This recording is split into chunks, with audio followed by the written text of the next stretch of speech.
All right, ladies and gentlemen, boys and girls, brothers and sisters, whichever sisters listen to this podcast, because clearly we haven't been cancelled yet.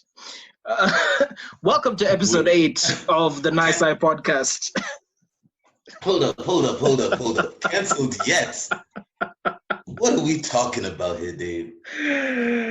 So you remember last week we said that we might be cancelled because we were talking a whole bunch of toxicity. If they're gonna cancel anyone, I'm voting for Harry. What?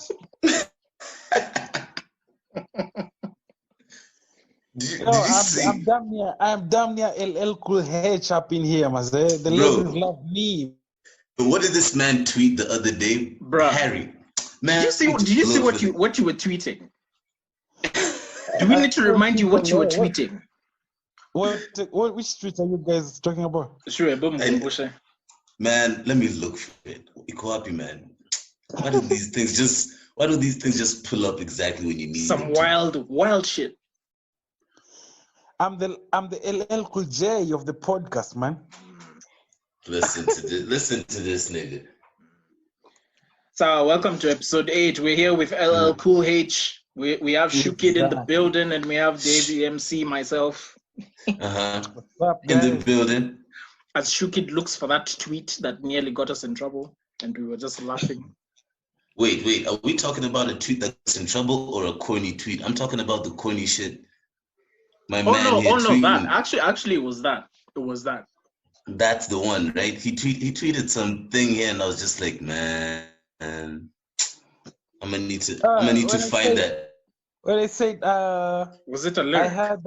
I had eating clocks is time consuming. Oh, God. There it is. And he thought it was a bar. What is that, no, my man? It's actually a bar from like a rap battle. Like, this guy was just on some wordplay shit because it has nothing to do with the opponent. He was just like, I heard that eating clocks is time consuming. There's two words Harry has said that are very important as we begin today. Rap battle. Battle rap, Maze. Rap battle. As in battling in rap. Harry. Hey, we're on fire today. Harry, tuambie, what went down? What went down in your rap battle? You had a rap battle. Tell us about it. I had a rap battle. Basically, that was like that was my entire week, just preparing for this battle that happened today, and the feedback has been crazy. People are saying it was epic. It exceeded expectations. So yeah, I battled Shahidi Excalibur, who is like one of the prominent MCs. One of the best. Yeah. Like one of the pioneer battle MCs in the game right now, right? Yeah, and a lot of guys counted me out, but at the end of the battle, they were like, yeah, man, this Harry Lee guy can spit and shit. So, yeah. Why were guys counting you out, man? Guys okay, it's not more of counting me out. It's more of, I think I have this like villain jacket that I put on. I don't know, like, I don't know. It was just one of those days, huh? Yeah, I'm not from the town, you know. It's kind of this guy is from coast and anakuja hapa Nairobi with all this talent and all this persona. And anajisikia like, no, inafaa ujisikia if you're from Nairobi. You're not from Nairobi, na unajisikia. No, that doesn't work. Nigga, be humble. You should have humbled him. You should have humbled him, Sasa. I think I did. The reception for this battle has been amazing, and it's still going on. Wow. They're still doing recaps online, so this show was just dope. I hope I get to see a few more recaps. I'm on the lookout for that. But it was a good move for the culture, man.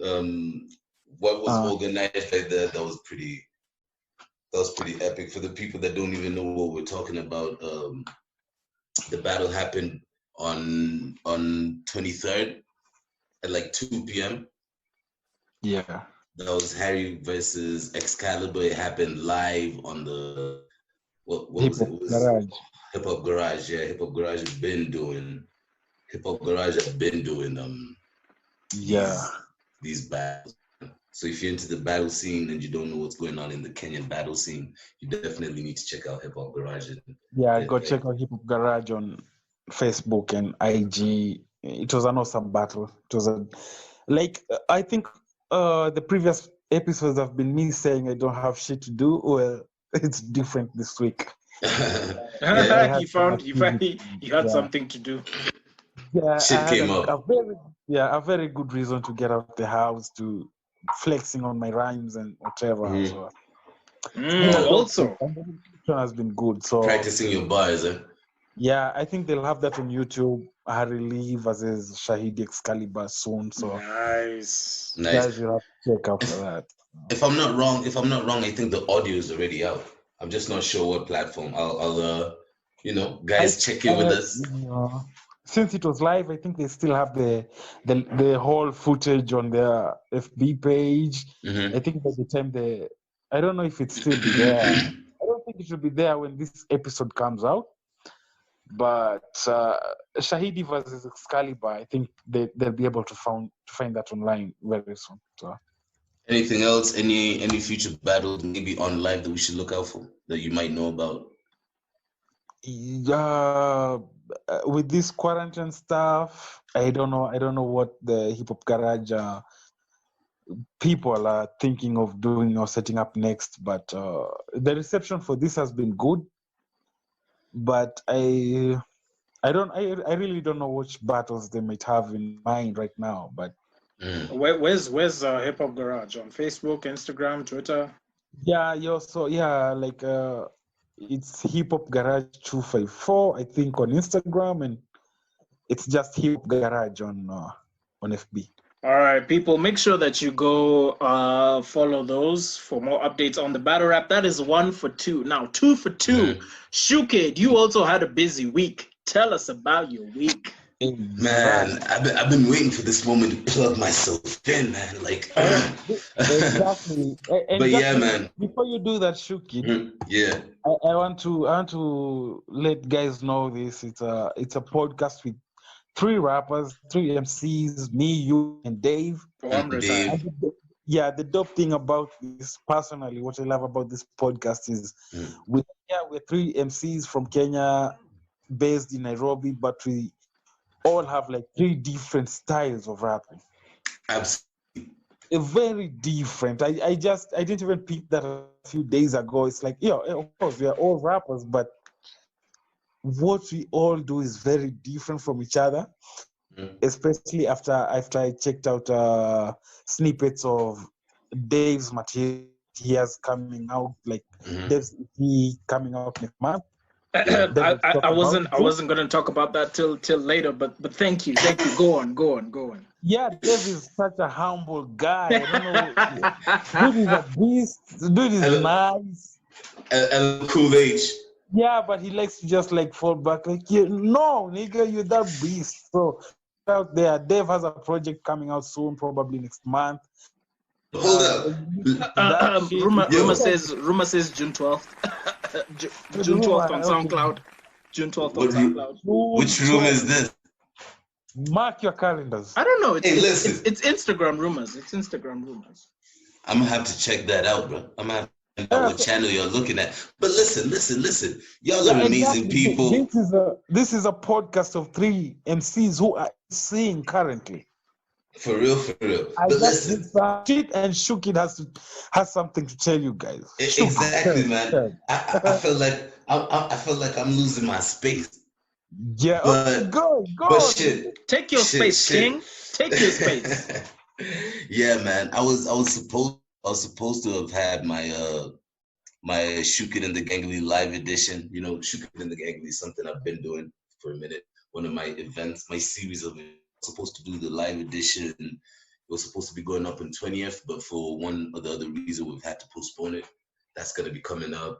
For the people that follow me and announce the dates, you'll just check them out on the socials. Other than that, man, I have, I'm gearing up to battle or to represent Kenya in this KE versus TZ competition. I was actually checking out their pages today, man, right before we recorded this podcast, and there's a lot of competition out there. But I stand a chance to represent Kenya. By the time y'all hearing this, I hope y'all will have voted, or y'all should have voted by then, man, because that's what it's really depending on, to be honest. The talent, of course, and the votes. So I need from y'all. Dave, Harry, shout out to y'all. Y'all voted already. And the announcement's gonna come out probably the course of next week, man. All right, fingers crossed for you, buddy. Fingers crossed. Fingers crossed. Absolutely. That is you. Fingers crossed that is you. There's a lot of competition there, especially from people like Xenia and man, other people, man. So, and Xenia is also someone I think that deserves some flowers. But we're not going to do that on this episode. We're going to do it on another one. So let's get into what's happening. What's happening now? I know we all have Wi-Fi problems from time to time, but if you are Nelly and you're having Wi-Fi problems during an IG Live beat battle, how can you be helped? Yo, didn't these guys learn from the Babyface incident? But, bruh, do you know people started calling him Nelly Riley? Nelly Riley. I missed that. I didn't catch that. Nah, you should have caught them highlights, bro. So for those of you who don't know what we're talking about, Ludacris versus Nelly, IG Live beat battle hosted by Versus, which is an initiative of Timbaland and Swizz Beatz, went down this past weekend. Dave, let me put out, before you say too much, let me put out a disclaimer. Yeah. To everybody that's listening, forget whatever argument ensues after this. I told these niggas, Luda taking it. But everyone's so focused on Nelly has more bangers. I was like, banging for what? Dave, carry on, please. All right. I just wanted to say I told y'all. I told y'all. Okay. That's it. I've said my piece. All right.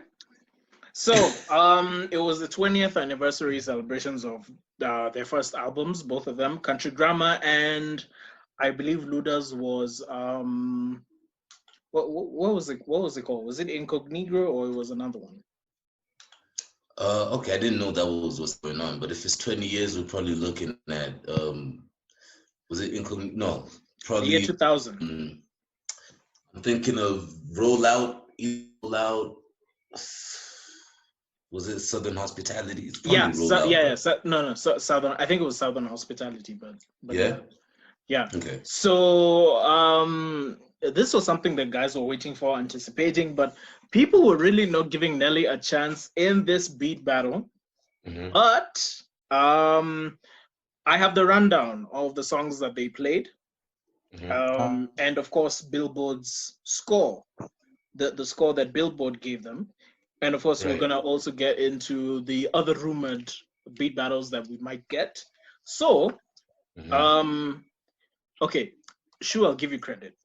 Luda did win, but Nelly also came with some fire that maybe people have forgotten about. So, the first 10, of course,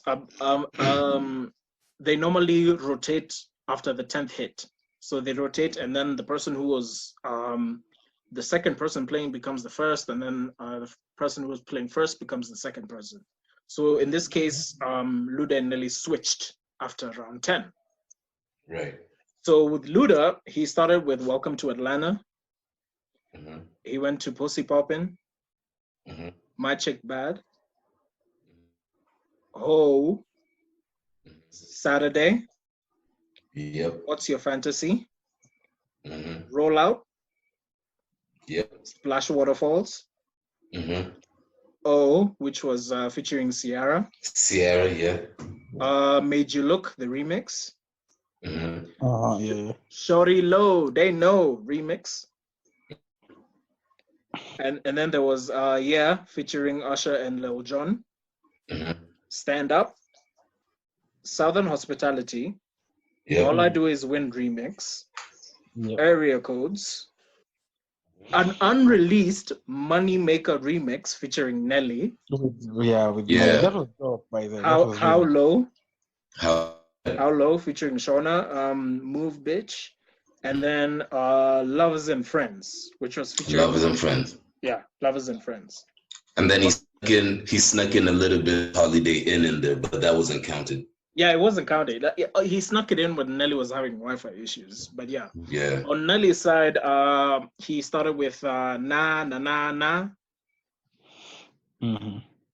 Tip Drill, Pimp Juice, Flap Your Wings, Ride With Me, Country Grammar, Body on Me, My Place, Nasty Girl Remix, Rock the Mic Remix, 1,000 Stacks, Where the Party At featuring Jagged Edge, Grills, Air Force Ones, Shake Your Tail Feather, Just a Dream, EI, Get Like Me, Hard in Here, Dilemma, and Here I Am was the bonus that was played. I think to sum this up, spare me. You know the bangers in there. You know the bangers in there. I'm not gonna lie, bro. I'm not gonna lie. Listening to that track list, I just feel like, man, that shit was boring as hell. I mean, of course, there was some nice songs in there. How was it boring? You're saying the battle, some tracks. No, Nelly's side of the track list just felt a bit boring, bro. Yeah. Okay. It felt boring, like the songs, what he was countering, what Luda was doing. No, generally, like this has been my whole reservation with these battles. I don't think I'd be a good judge for it because I'd probably judge based on nostalgia and bias. And a little bit of bias, yeah. I'd be a little bit biased. I'm not saying I didn't like those Nelly songs at the time, but the only Nelly song to potentially make me jump from what you've listed out there was probably, Grills for the Culture, J's for the Culture, but 5,001 probably the most banging track on that track list. Yeah. And Nelly only did the hook actually on 5,001. He didn't even have a verse. So you think he should have played 5,001? I'm not saying he shouldn't have. I'm just judging his list. To what it has exposed about like an artist like Nelly, it's he has these stadium hits, this big no, he even said it. Yeah, he even said it in the battle. Like, these are stadium hits. Yeah, compared to Luda. Luda had more of club hits. Yeah, also, but the stadium hits, it's not like he had 10 or 15 of them. So probably he'd lose this kind of battle to a lot of guys because after play his stadium hits, which are like 5, because you can count them. It's Dilemma, it's Country Grammar, it's Ride With Me, Just a Dream. Yeah, and Grills is a big hit, but it's not even a stadium shit. So it's like, okay, he has these mega hits, but ziko kama 6 or 7, and then he has to rely on his normal hits, and in that space he can't just like Ludacris or none of these legends that you can think of, because Luda didn't have like Just a Dream, but he had a bunch of many hits. So in the long run, he was just like cut out to win this stuff because it's a hit and a hit and another hit and another hit. No, like, the thing is, the thing is, you guys are right, but let's not forget Nelly. Between the two of them, Nelly has a diamond album, which was Country Grammar, and that's why he kind of held it over Luda, like, because some of these were from the Diamond album, like Country Grammar, Ride With Me. Those are from the Diamond album. Now, can I bring in another angle of conversation? Mm-hmm. Yeah, of course. How about we start looking at things like your song might have been hot at that time, right? And we're not taking that away from you, but your music doesn't transcend time. It crosses genres. It crosses genres, though. But it can cross genre. If your shit crosses to country and I don't listen to country, it doesn't affect me. But will I hear your song in 2030 and be like, oh man, I still mess with this?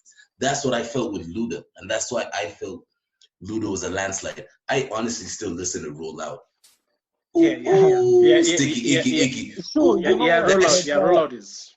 That shit still jumps to me. Nelly's music, probably the only song that I think is still probably kind of jiggy till today is Pimp Juice. So I was really happy when he dropped that. I was really hoping. You never listened to Where the Party At featuring Jagged Edge? You know that was a big one.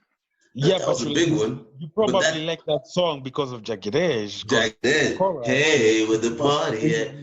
Yeah. I honestly even forgot Nelly's on that song. What about Grills? You don't really think about Nelly when you think about Grills doesn't bring nostalgia. Grills doesn't bring nostalgia. And that's what I said. That's what I said on that track list. Do you have the sorry? Do you Dev? Do you have the list of what went against Grills? What went against Grills was Stand Up. Stand Up. Yeah. Okay, I think he won that round then, because Grills was pretty fire. Grills was fire. Yeah, Grills was pretty fire. I'm not gonna take that away. Yeah, I think he won that round. Okay. So you see how it's hard to be a judge for this thing, because you have to figure out the balance between fair judging and your personal bias. Because you see, me, if I'm a judge, I think Luda won this. However you look at it, because he did because Nelly started with a disadvantage, which was the Wi-Fi. So like that lost him. I'm sure that lost him some interest.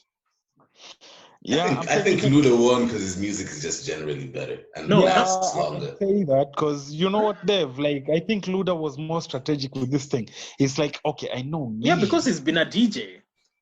He was a DJ before he was a rapper, so of course he was going to come like super prepared.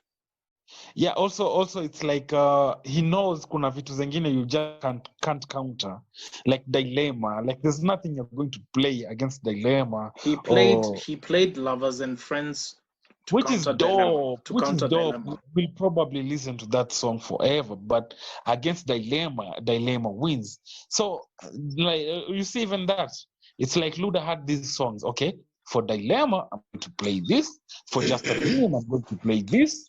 And then sasa hizi vitu zingine I don't think let's go through what each countered with each other. So Luda started with Welcome to Atlanta. It was countered with Na Na Na Na Na. Definitely Welcome to Atlanta takes it. It does. Pussy Popping was countered with Tip Drill. Those kind of cancel each other out, because I'm more of a Pussy Poppin' fan than Tip Drill. But Come don't lie, man. Sure, the video. Yo, bro. That was like our first porn, man. Video Bro, did you see the video for Pussy Poppin' though? No, but Tip Drill was filthy. Tip Drill was crazy, man. Tip Drill was filthy. Listen, are you talking about the video or the motherfucking music? You see, that's why judging this shit is so hard. We're going to what you keep bringing up, which is nostalgia. You remember your high school or prime, more like in that cyber or wherever you are, Tip Drill, you're like, whoa, this is very sexual. This is yeah. All right. My chick bad. Nelly countered with Pimp Juice. I'd have to go with my man. I like Pimp Juice. Okay, who went against Flap Your Wings? My chick bad, the original. He played the original. Yeah, it was the original. I think Pimp Juice is better. Yes. Okay, that one's tough for me. I feel like it's a mismatch. Let's go on. Okay, with Ho, he played Flap Your Wings. Drop down, get your ego on, girl. Oh, yeah, Ludacris's door. Yeah, I never really liked the down and get your ego on. I didn't, honestly speaking. Oh, you didn't like that? Really like that song. No, the hook is dope. Like, but the hook was like. But the whole beat like the hook is also good, but you also anticipate for the verses, because he does all this wordplay with the word whole. Like, yeah, so that was entertaining. So I'd probably go with whole. Okay. Saturday was Saturday. Ooh, ooh was countered with Ride With Me. Saturday. Over Ride With Me. You Ride With Me is such a big song. No, we don't ride with me. No. It's like, yo. Sure. Man, we coming from two different planets. That's the dope thing about the podcast. Okay, what's your fantasy against country grammar? Country grammar. And y'all whack niggas. Y'all should just kick me off the podcast. I watch sure. Kick me off, man. Shu does his recaps of these battles with bars. I'm like, sure. He needs to. Now that's going to move you to a club. You know, win. It's not even about like the most skilled. Man, let me tell you the funny thing, man. As we continue with this list, all this shit people usually tell me, like, I can't dance to this song. Bro, me, if Saturday plays in the club, I am getting jiggy as fuck. Ooh, sticky, icky. Ooh, system on pass, cops just pass. Okay. All right. Rollout versus Body on Me, which I admit Rollout won. Rollout won that. Body on Me was a bad choice to counter. That was a bad mismatch. Yeah, just like the Pimp Juice one. It's not even a bad song, but against No, not a bad song, but it was a bad match. It was a mismatch. Yeah, it was a mismatch. Splash Waterfalls versus My Place, another mismatch. Splash Waterfalls. Definitely a bigger song. No. Who do you have winning there? Like on Waterfalls, My Place. My Place. My Place. I'm also on My Place, Apple. Yeah, I think My Place is My Place belongs to Jahim. No, don't do that, nigga.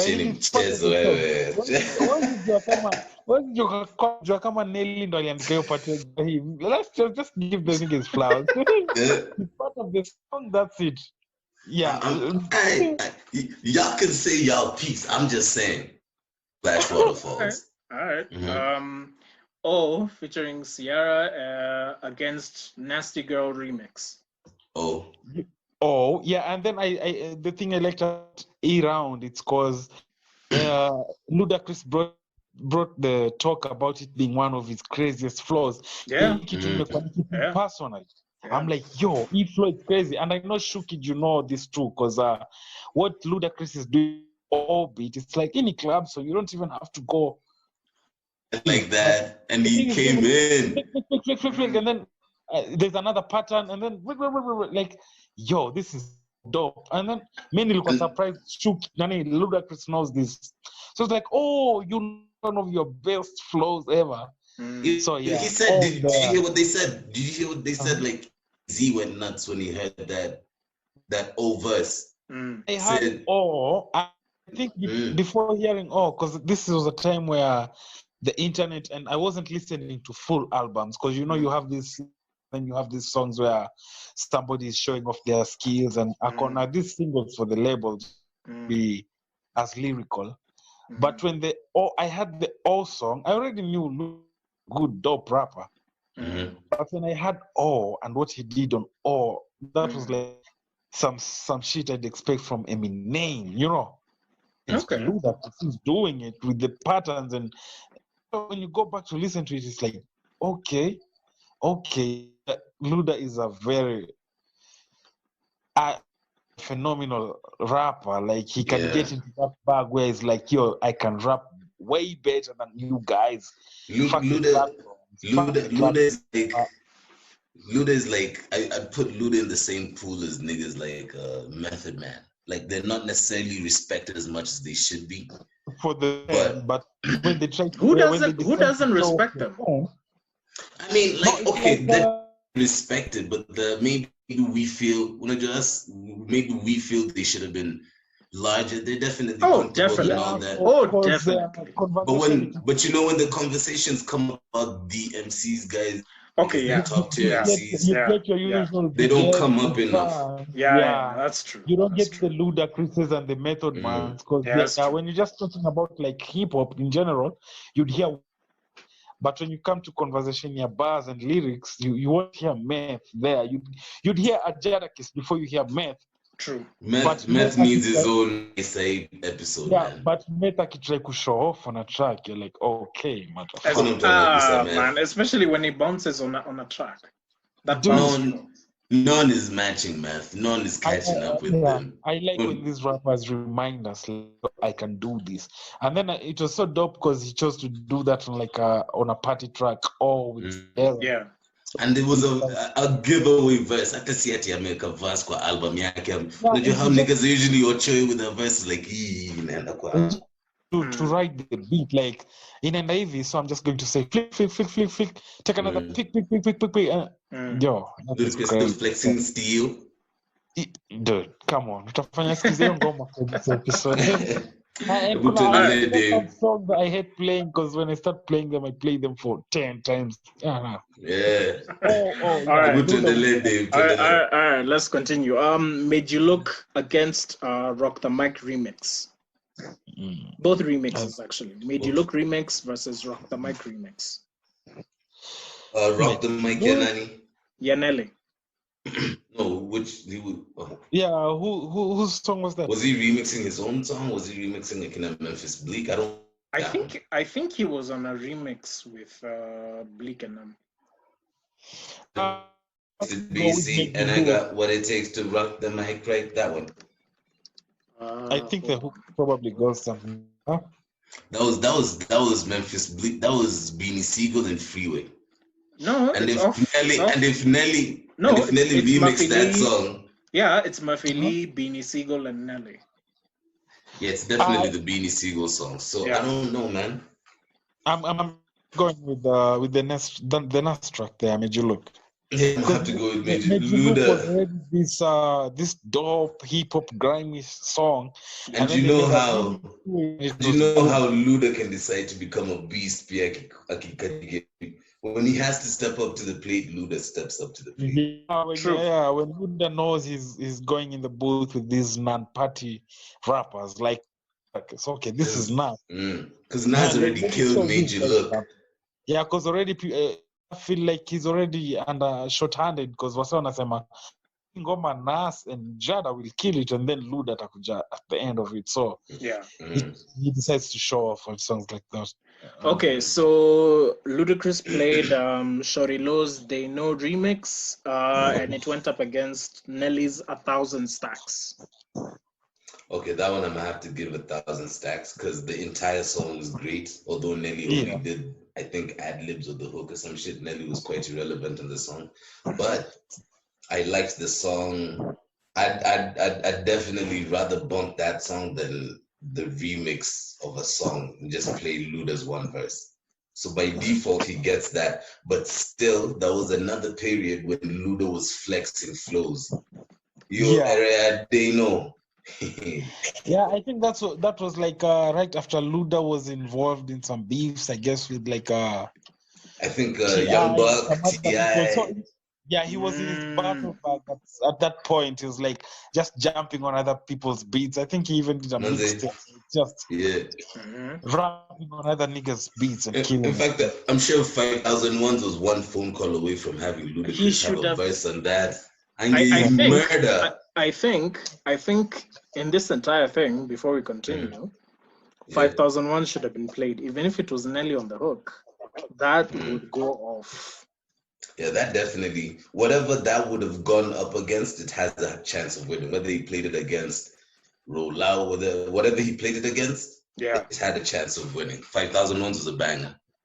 All right, so the next one is, of course, Ilya Usher, Ludacris, and Lil Jon against Where the Party At with Jagged Edge. That's a tough. Now there, I'll vote with my loyalty. I'll vote with my loyalty, and I'm gonna just go with because I'm gonna have to put my balls down. Yeah, shit, I'm swinging. I'm gonna go with It was tricky. It was tricky as hell. Hey, with a part. I honestly don't. Which song would I rather listen to at a party? Where the Party At? But the reason I'm not ranking Nelly for this one is because when I think of Where the Party At, I do not think Nelly. I do not remember Nelly on that song. Honestly, He's so there. I have to get. I know he's there. Of course, he's there. He's put it up, but I don't think of Weather Party. I didn't think of Nelly. But if I think of I think of Ludacris because Dana Ali Flex flow. That's a part you anticipate for. Yeah. You anticipate for Luda's part. Yeah, I guess so. And then of course here's a hard one: Stand Up versus Grills. Grills. Grills has that. It had something. Grills is a special song.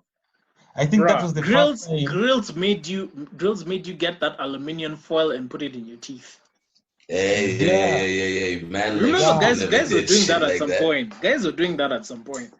Yeah, nigga name drop rapper flani apple, but I'ma keep that on the low, man. We don't do that over here. We don't do that over here. But bro, I was so depressed to bump into Mandem and just see like aluminum foil on his teeth. I was like, really, bro? At a venue as well. I'm not talking about like in the hood, Amani Kokwake. But actually at a venue. So I was wondering to myself, at the time the song was out. Everyone else catching this shit and like, do we let this slide? Is this allowed? Are there people out there rocking aluminum foil for grills? Guys are rocking aluminum foil for grills. Yeah, the thing with grills, it's like I think personally it's the first time I saw a song coming out promoting some shit, and then the stuff becoming a trend. I'd not seen like a song that specifically promoted some accessory and then it becoming a phenomenon. You just see every rapper, every time, everyone doing it. So grills was big for that. Yeah. Every time you saw a rapper with grills for a video, you just know, it stems from that Nelly song. That was grills, and that was the culture. And that was the culture. Was Grills Nelly's song or was it Paul Wall's song? I think it was. I think it appeared on Nelly's album. No, it was Nelly's album. You know what happened? No, it was Nelly's album. It appeared on both Nelly and Paul's album. I'm sorry. It was both. You might have to repeat that. I'm not catching you. No, I'm saying the song appeared on both Nelly and Paul Wall's album. Oh, really? I thought it was just Nelly's album. I think so. Even if it didn't appear on... it appeared on both albums now. So you know the reason I'm asking that question? Because you guys do know that Paul Wall literally works with what's his name? What's the name of that? Yeah, he literally works with TV Johnny Dang or Johnny Wang, whatever. Yeah. Paul Wall literally works with him. I don't know if they run the company together. No. It's Johnny's company. Sorry. Yeah, it's Johnny's franchise. Yeah. But Paul Wall is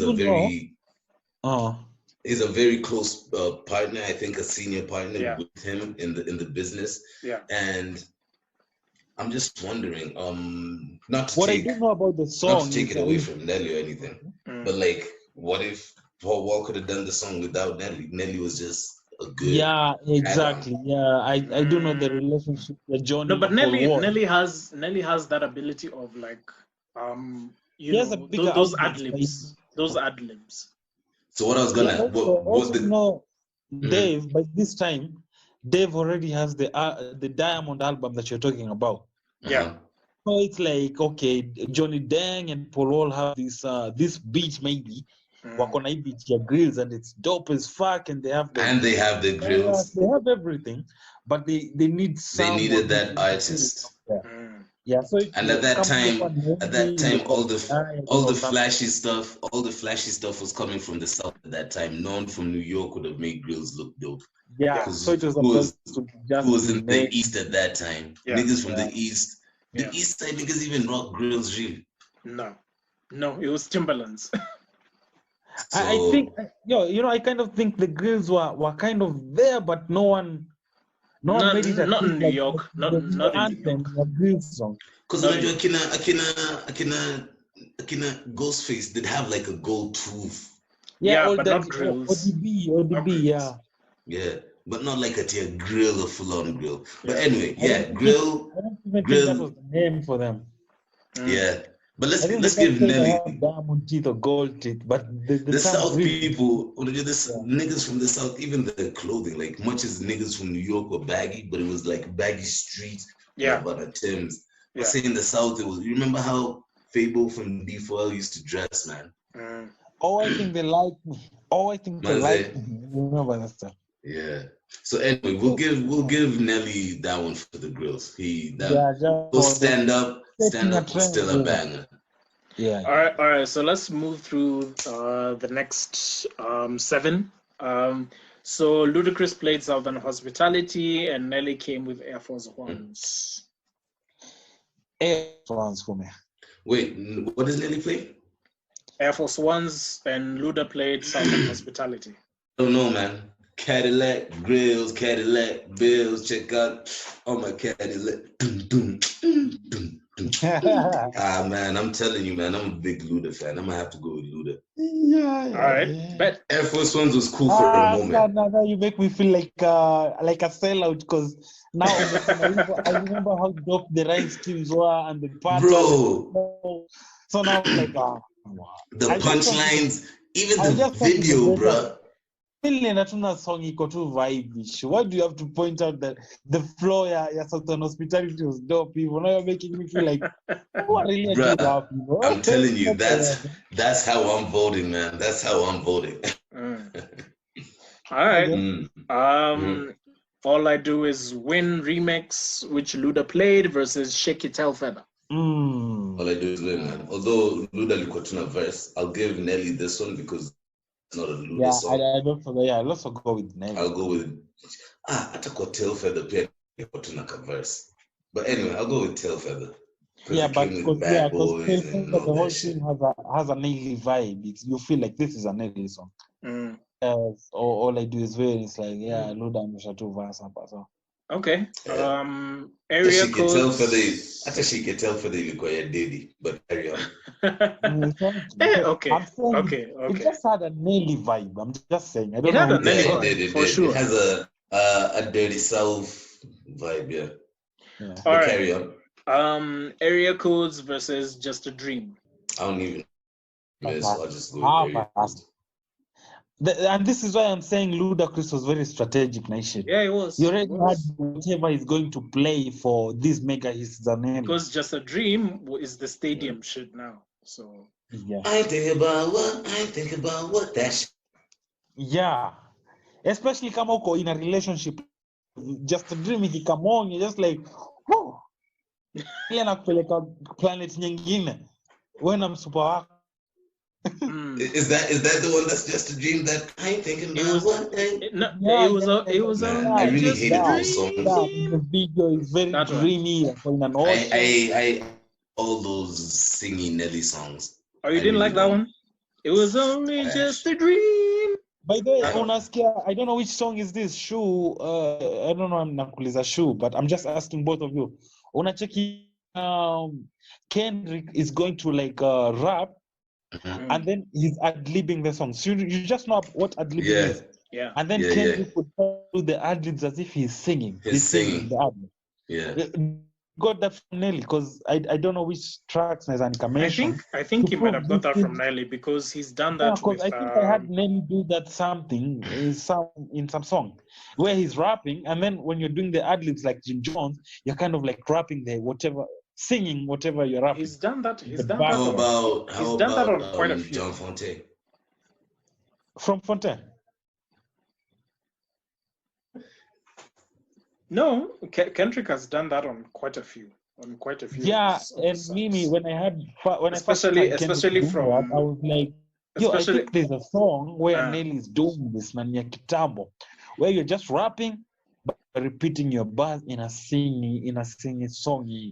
Yeah, I don't think Nelly does this. Especially with from the Damn album. So sorry, Shu, but from the Damn album, like I think it was this one for I Want to Be With You, I Want to Be With. Because he's doing it less. I think he did it more in the Section 80 era. Yeah, most likely. Good Kid, Mad City. Hapo ndo nilinotice by the way. Good Kid, Mad City. Good Mad City wali engineer too. With the singing, yeah. before Kendrick did that, Riskia Kwanelli. So I was just wondering if you guys saw that. I'm not. Well, people pick influences from older artists, so. I don't know if I'd say I heard it with Nelly first. I'd have to check into it. I'm probably refusing to admit. All right. So okay. So let's move to Moneymaker remix featuring Nelly. Who do we pick from there? Because me, I think from Area Codes and Just a Dream. You guys went to Just a Dream? No, Area Codes is Area Codes, but nobody's ever going to get Area Codes. No, Area Codes is up there with Pimpin' All Over the World. It's up there. It was a still Area Codes. Yeah. Because nakumbuka even in the battle, Luda is like, "Oh, you're going international. Let's take it to all over the world." All right. So Nelly played EI versus Luda played an unreleased version of Moneymaker, which had Nelly singing the hook instead of Pharrell. EI is the one who's like, EI was the hit, Is that it? Yeah. Underlay. Yeah. Okay, that was a good one. And you said Ludacris played what? Moneymaker? He played a remix of Moneymaker, which was unreleased. I'll give this one to Nelly. And that had a Nelly singing the hook instead of Pharrell. Yeah. I'll give that round to Nelly. Okay. Yeah, it was a good song. All right. So then it was How Low by Ludacris versus Get Like Me. How Low. Yeah, I can agree.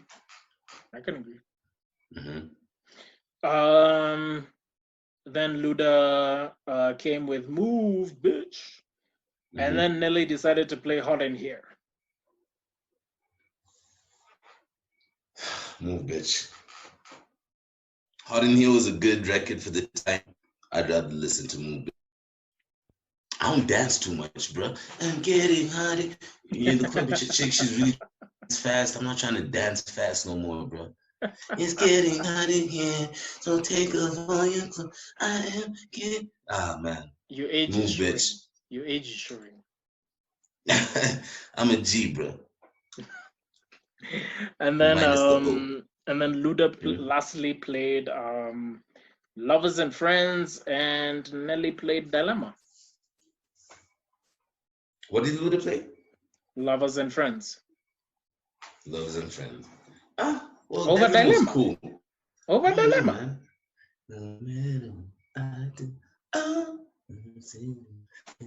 I don't know, man.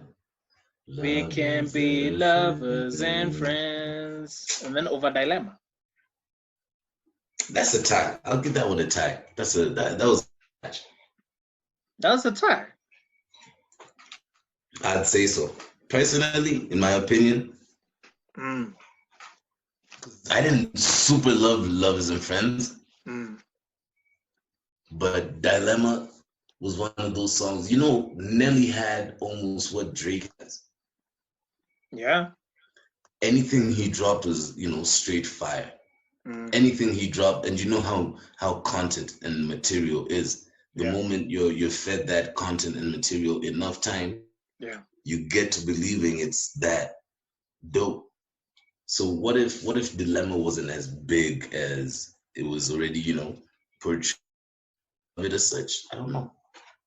Lovers and Friends, the same way. I don't know. So I'd call that a tie. I won't give anyone the mark.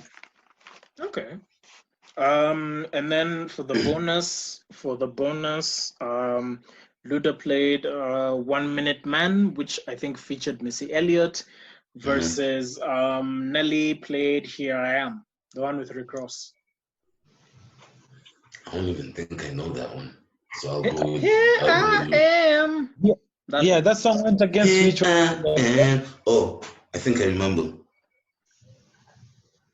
It was Here I Am versus which song? versus Luda's 1 Minute Man. 1 Minute Man. Although it was Missy Elliott's. I'll go with 1 Minute Man. Was that a remix? 1 Minute Man? No, that was an original. Is it because you haven't heard Here I Am? I remember Here I Am. I remember it. It was like the white screen video. It was like in a white background. Yeah, I remember. Yeah, it was nice, and it was like the first time Harry Cross trying to show that he has this. He has range. He can appeal to the females. Yeah. I don't know. I'll give it to 1 Minute Man. Yeah, I also remember 1 Minute Man being a bigger song than Here I Am. Shake me up, show me what you got. Okay. I don't want. Yeah, I'll definitely go with that. One of these episodes, tutaja to show Aimbe too, because it's like, Okay. Man, wait till I break out the pipes up on Shanghai. You along with a certain East the Dawn. Ace ain't touching me, man. Tell him I said it. Manzo, a song like that to happen. Singing on the hook and then toxic masculinity. Yeah, and then Ace is rapping bars and then Shuk comes singing. That usually happen, Evo. Unless I'm paid a lot of money, bro. Yeah. All right, so we're going to both sing. Sing pamoja on this hook. The moment on Ace I'm split pia mimi nitakuwa like nipatie tu verse. Okay, so those were the 20 hits plus the bonuses. So Billboard gave, of course, the victory to Luda. Luda won 12, drew 9, and lost 4. Yeah, and I'm pretty sure the losses were like to the mega hits not necessarily. Let me just run through what Billboard scored. So they gave round 1, of course, Welcome to Atlanta went to Ludacris. Round 2, which was Pussy Popping versus Tip Drill, went to Nelly. Yeah, Tip Drill, of course. Round 3 went to Nelly, My Chick Bad versus Pimp Juice. Round 4 was a tie. Which song was which one? Ho versus Flap Your Wings. I can tie to some people. Round 5, Ooh Ooh versus Ride With Me went to Nelly. Yeah, of course. What's Your Fantasy versus Country Grammar was a tie. Okay. That's maybe guys went off bad Wi-Fi and nail. Round 7, Roll Out versus Body on Me went to Ludacris. Of course. Yes. Round 8, Splash Waterfalls versus My Place went to Ludacris. Wow. Yeah. O versus Nasty Girl remix went to Ludacris. Yeah. Hey Harry, you want to debut music for us? Huh? You want to debut music for us? No, I wanted to say the Nasty Girl stuff because Nasty Girl was both songs that they were featured on. No, the Nasty song is dope. Yeah, the Nasty Girl. Yeah, the Nasty Girl song. Yeah, the B.I.G. song. Yeah. Yeah, the B.I.G., Diddy, Nelly, Jagged Edge. Yeah. So that song is dope, but Luda wins off his rap skills. Yeah. You see the dope shit about this, the O song. Yeah. As much as Sierra is talented and gifted, and the hook and everything is just dope. Yeah. You just go back to how much of a skilled rapper Ludacris is. Yeah. Because he wins round because bars and the flow and the patterns. We already talked about that. Just go off the maybe the hooks of the song, maybe not stand a chance because was it Jagged Edge who did the hooks? Yeah, it was Jagged Edge who did the hooks for the big. See, they killed it, and then even Jagged Edge were gonna battle na Kapsumi. No. Yeah, it was Jagged. Yeah, there's rumors that it's Jagged Edge versus 112, but we'll talk about that. Round 10, Made You Look remix versus Rock the Mic remix went to Nelly. Okay. Round 11, 1,000 Stacks versus Dano remix went to Ludacris. Oh, they know. I told you, Lud, and then we scared Luda spit flows, and then they know was a live song. But Yeah. And you're probably getting one of the best verses you've ever had when you put Ludacris against, like on a song with other rappers. You just tell them two other rappers on a cover. Oh, dude, you're going to get some crazy Ludacris verse. That's what they know was already a diss to T.I. I think they know because Shorty Low and T.I. were beefing about Bankhead, and then Luda had the opportunity I could jump on it. Yeah. Okay, so round 12, where the party at versus which went to Ludacris. Oh, yeah. Round 13, Grills versus Stand Up was a tie. What? Grills? Yeah. Billboard gave it a tie.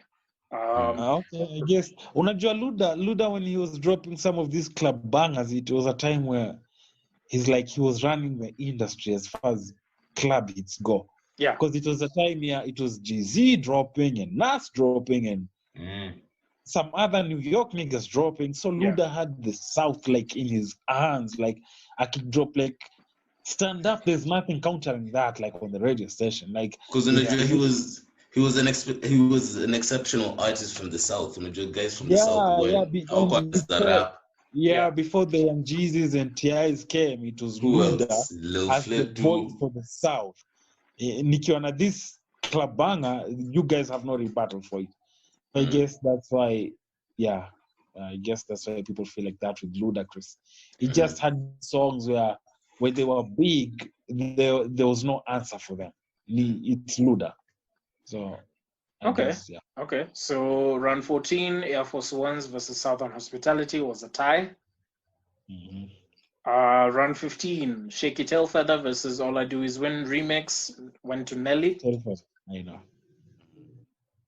Round 16, Nelly's Just a Dream versus Area Codes. Ludacris won that one. Wow. Round 17. Not surprised. Go back to a lot of Just a Dream was trash. OGs being on the live, like this is just a dream. Yeah, if you had like 2,000 teenagers inside there, angeshinda hiyo round. 2014-year-old girls. Yeah, I know, that's what I'm saying. If it was just a bunch of, but ilikuwa na heads like. But none. It was basically but the thing is, it was a pop. That was pop. That was a pop jam. It was trash. A pop hit. Yeah, it was. That's trash hit. Do you think Nelly wrote that song? It was like it was already written, and then I'm sure he wrote. That guy, Nelly. Nelly would also like to sing on like some of his songs. Like, see my place, Aliimba Pia. Yeah, I know. He's a good singer, but I'm saying the song itself. He's a good singer. You guys are lying to our listeners. Oh my God, our listeners are gonna be consuming trash in this episode. No, I'm sorry. Shukid, when we're saying I don't endorse that message. No, let's get this clear. When we're saying Nelly is a good singer, we're not saying Nelly is a good singer if you put him versus Adele or Beyonce or you can't. You can't. That's what we're saying. Like he tries. Nelly's not a good singer if you put him up against himself, bro. Against his damn self. Damn, nigga. I mean, he could pull off a few pop songs and do a melody thing, but nah, his songs just weren't cutting it for me. Those singing ones, I'm sorry. Because that's when he lost me completely. When he became this pop guy. Do you know the song? I think he's singing on the whole Just a Dream. They are not like rap. It's him singing. Actually kind of like melodic rhyming, I guess. Exactly. Do you know a few songs that I think Nelly should have put there that I'm surprised he didn't put them up? Which ones? If he put up something like Batter Up, if he put that up against something like Stand Up, he could have stood a chance of winning because Batter Up was a big song. He didn't put enough records that he did with the Kina Murphy Lee. He didn't do that. He didn't do that. If he used that catalog opposed to this the dream bullshit he was trying to play, I think he was going for the mega hits, knowing very well that Ludacris would also play his own hits. And then I think he was relying heavily on his Diamond album, which is Country Grammar. Let me ask you guys a question. Is there a difference between a mega hit and a bang? Mega hit is something that is like worldwide. Yeah, and then like you see, like Just a Dream. Mm-hmm. If even if at that point you're not like because I'm thinking nakumbuka before Just a Dream, Nelly wasn't on the airways like that because it was Grills, and then he had like Stepped on My J's, which was good, but it wasn't like so big out there. And then there was this silence, and then he came back with Just a Dream. Yeah, in 2010. He was just putting out stuff, but so I think with Just a Dream, reception yake like yo, this guy is back, and then it was a song you ulikuwa unasikiza everywhere. I think it's different when you go to the club, when you board a bus, matatu, whatever, and you hear the song and you turn on the radio, you turn on the TV, it's there. I think even different than a banger where hip hop heads know this song versus a song where, dude, my girl knows this song. Everyone knows this song. My mom knows this. Like a mega hit is very different, yeah. But aren't people seeing the effect of it? Do you know, like, let's say if your song hits today, let's say your song goes large today, right? Yeah. Hits the billboards. Yeah. It's gonna hit the billboards based on today's trend, right? Your song may not be that large today, but your song is just fire because it's not necessarily going by what is trending today. It may have a longer chance of trending into new generations. So personally, based on this Luda Nelly banger as an artist, this Luda Nelly battle as an artist, I feel like I'd rather have a banger that'll survive. That every time you hear the song, you'll be like, that's a banger, as opposed to I ain't got Bakali Kidambo, because that's what I feel with Nelly's songs. It's like it was cool then, but I'm over it. I'm not trying to hear it again. Like, but come sure, like that goes for a lot of Nelly's hits. Yeah, but I don't think you can say that for the mega hits, because Umse, I think he's still forever go on tour. I don't know the way he's a guy who goes to the gym regularly. Like this guy will forever go on tour because of Dilemma, Not Just a Dream, and like kuna songs zitamfanya tu mse when he's on a poster, people will pay and go see him. So which people y'all talking to? I don't think kuna time say no, dude. Our Shu, use a hater. Use a hater.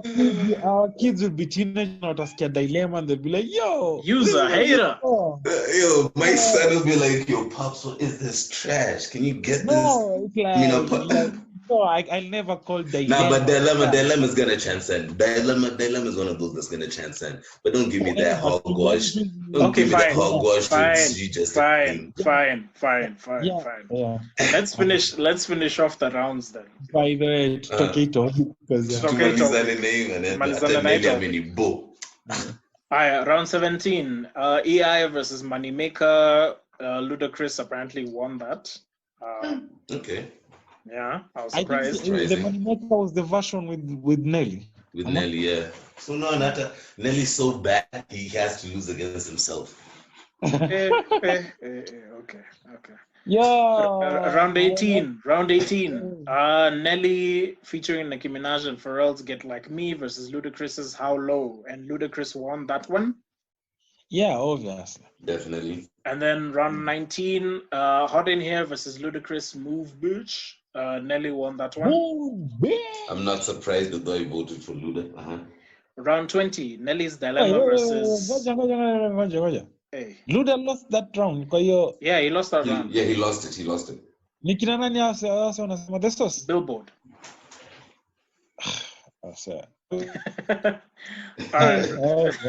Round 20, Dilemma. Okay. Round 20, Dilemma versus Lovers and Friends, which went to Nelly. Yeah. Really obvious. Yeah.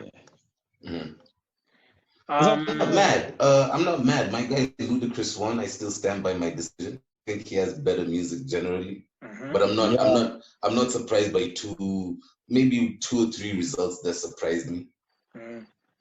Yeah. But then again, this is just Billboard's opinion. I think at the end of the day, as they always say with these beat battles, the fans won. Yeah, and then to just transition from that, umesema it's Billboard's opinion. Yeah, it's Billboard's exactly. Kuna msee amekuwa akisema things about the Billboard this week. I don't know if you guys saw that.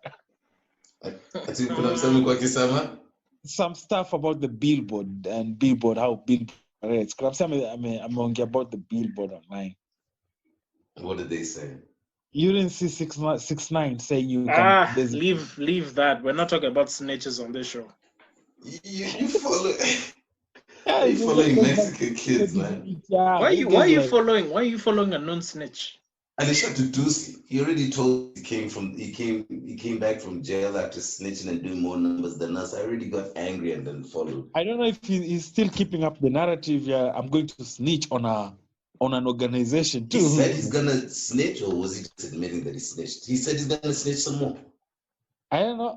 Am I expected the song to like beat the other people? Harry. We're not talking about. But you see, this is my whole issue, right? Guys. Yeah.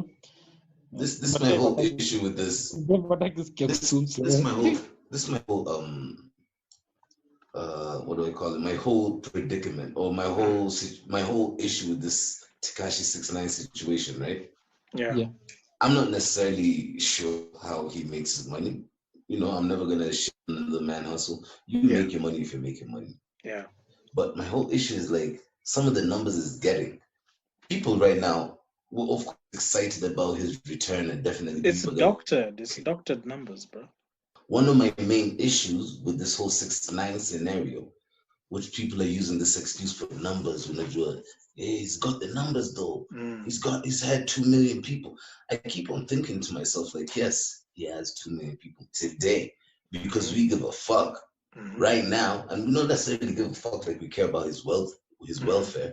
We're like, oh man, he did say some shit that he's gonna do. Shit, Tekashi got home and he's already online, already trying to trend. Doesn't mean that I'm looking up for your shit.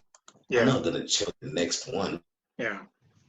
So I think that's why people need to have this numbers conversation really well, so that everyone understands it. Because now niggas are really just doing shit for clout. The way clout is being chased out here, my guy. Yep. So what you're saying is people are looking at him, giving him all these numbers because of the character he is, more than the music. It's about the time. But it's not even about his music. That's what you're saying. Like, I'll give you an analogy, right? I'll give you an analogy. That period when people realize she's pregnant and, you know, the baby shower and like but no one stays around to raise the baby with you. We're excited with you at that particular moment. We found out, oh wow, you're pregnant? Yeah. Oh my God. You know, so that's how I feel it is. This is just the moment where the baby is showing, and guys are giving a fuck about. They don't necessarily give a fuck about you. Once you're gonna have to take care of the baby yourself, my G. Yeah. All those people are gonna retract and go back to their shit. So even this whole numbers thing, and people are using that as an excuse. I'm just looking at it like, I mean, maybe he has some fans that, you know, probably downloaded that shit. Bunch of pussy niggas right now think snitching and all that shit is cool. I mean, I know in the last episode I said it's a bunch of kids, basically. It's definitely a bunch of kids. So, but you know, even with the snitch thing that is surrounding this guy, like me, I've listened to the song that did crazy numbers. It's like hata kama you don't like that type of music, like you get why people are so drawn to it and why people rewind that song over and over and why they like it. Nah, don't get me wrong. I bumped his first album and I was surprised they liked it. Like I was in the crib, I was like, let me just listen to this shit. And it wasn't actually a dope album, but I was like, fuck, man, couldn't be doing catch. So I'm not gonna deny that. I really think Umse amejieka in that position where he's more of a character than a musician. Like the way, I don't know who was Lady Gaga. when he was being associated with weird fashion and his videos.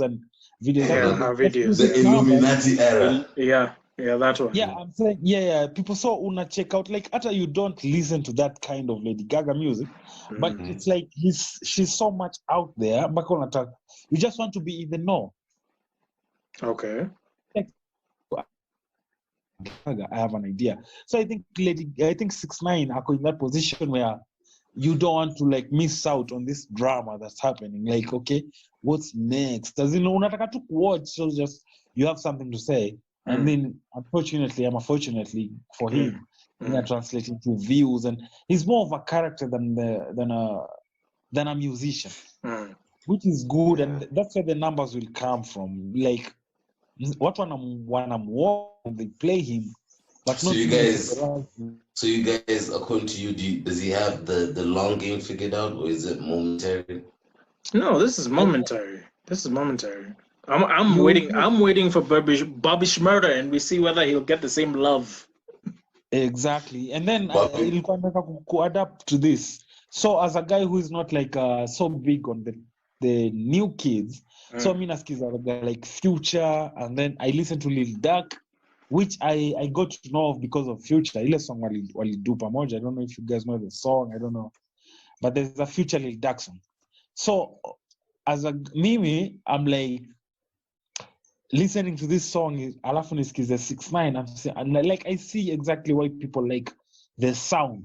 So that's why I can't say, like, me, I'm not looking forward to the next 6ix9ine track, but I'm like, I get it. I get why people were riled up about the crazy talk. Okay. So if you think it's about the songs, if you think it's about the music, right? Yeah.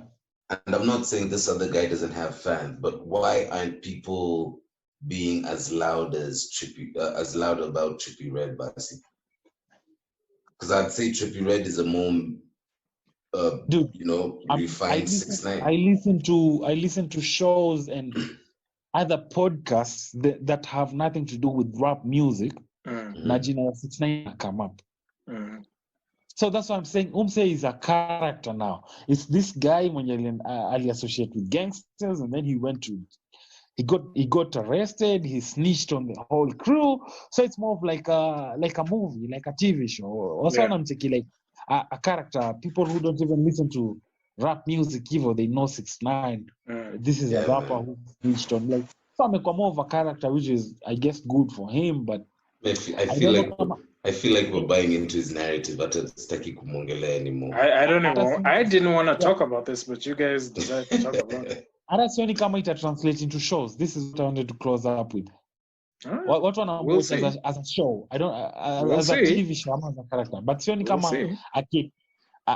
like after the quarantine, like I have a show. I don't think I want to cop tickets to go see him. Like Apple is where we'll tell where the people stand with him. Okay, we'll see about that. Yeah. So, while we're still staying on this topic of music, so the rumors of the next IG Live beat battles that Swizz and Timbaland were talking about. So one of them has been confirmed that on Monday, 26th May, when this podcast will be dropping and when you will be listening to this, 112 versus Jagged Edge will be happening for the ladies. Okay.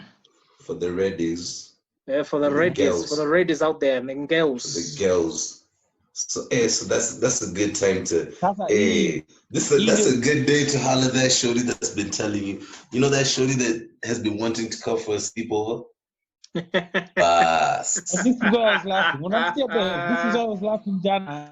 You know what I'm talking about. This is why I was laughing. And the last shoot. I'm just saying, this is the time to holler at that sister and be like, "Hey, baby, what it do, baby?" Yeah. And then it pull through, you caught that bottle and be like, "Hey, babe, you trying to catch this one before you sleep? God. My G, you're gonna be good. You're gonna be great." All right, so 112. In that position was maybe wanga Kumbasa like I should drop peaches and cream. I'm like, yo, okay, it's a make but ni sawa. You guys maybe will have that. But Itabidi atoke Mombasa 5 on the dot. Now figure Nairobi by I'm by not 7. Live too. We have a video call and listening to that stuff. Oh God. Yeah, I was going to say this about this battle. I think it's another one in how people will enjoy it. It's a Nostalgia. Nostalgia. Now age bracket yeah. And age this will be more mature. This will be more mature for sure. Definitely. I know a lot of jagged edge stuff, but I just don't know them by name. With the 12 stuff, when I go back to the 90s, where I might have to download like both of these guys are going back to the 90s, so it'll be a different age bracket, different sound, R&B. We're gonna listen to a whole lot of dancing in the rain, air grabbing type of R&B, bro.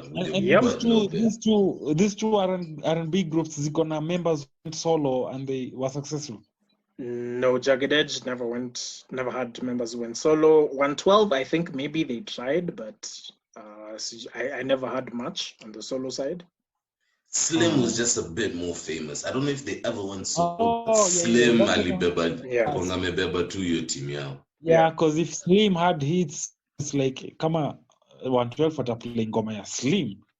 So that's what I. Yeah, so by the time you're listening to this podcast, 112 versus Jagged Edge will have happened. It's going to happen 8 p.m. Eastern, which is 3 a.m. in Nairobi, Kenya. So you might want to catch the highlights of that. All goes well. Goes well. Maybe you'll have made a baby. I don't know. It depends. Jagged Edge 112.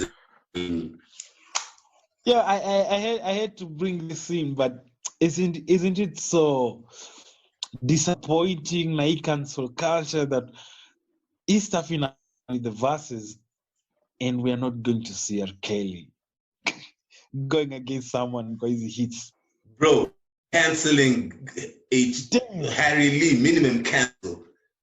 To all the sisters listening in, no. I don't mean, let me not lie to you, man. If he hadn't done that pedo shit, there was no one who would touch Kels. It would two like body bags. Like Kelly hata angekuwa na series. Ange battle Usher, Amoshe. Ange battle 112 as a group. A battle Jagged Edge, Awashe. Ange battle Adi Vibes Cartel, Amoshe. So yeah, like just to speak on this, isn't it funny when you say anakuwa gifted? So very gifted in one particular thing, yani. But he has a darkness. Yani hata mkicheki like the Michael Jordan documentary. When I check, he was like, yo, this guy could, like he was untouchable with that ball in that court. This guy the way he was holding grudges. Yeah, unaona like and this I'm starting to get afraid with this documentary shit. Michael Jordan give it a pass because once people start getting to see more of you, people start to nitpick. Yeah.